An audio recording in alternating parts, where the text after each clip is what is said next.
evening, everyone. We would like to thank everybody who came.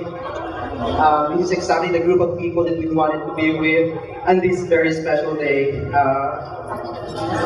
Gusto ko pasalamatan yung mga relatives ko who flew in dito sa Manila para makasama namin today. Malayo yung pinanggalingan nila halos lahat and still ginawa na ng paraan to be here with us today. So thank you very much. Ganun din sa family ni Rica na andito lahat.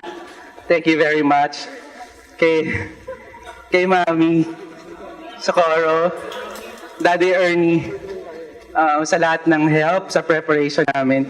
Kay Daddy for driving us around sa lahat ng appointments namin every day. Ganun din kay Mami, pagod na pagod. Hanggang kahapon, pagod na pagod pa rin. So, thank you very much po. And gayon din sa daddy ko na andito, na pumunta, thank you very much kay Tita Ason. Sa mga friends namin na nandito, yung mga friends ko, Yaya, thank you very much for coming. It really means so much to me. Thank you. Yung mga friends namin sa St. Luke's,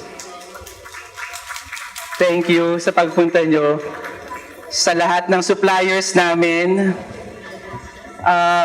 thank you sa pag-deliver ng magandang service para sa occasion na to. Sa care team, mga friends ni Rica and friends ko na rin ngayon.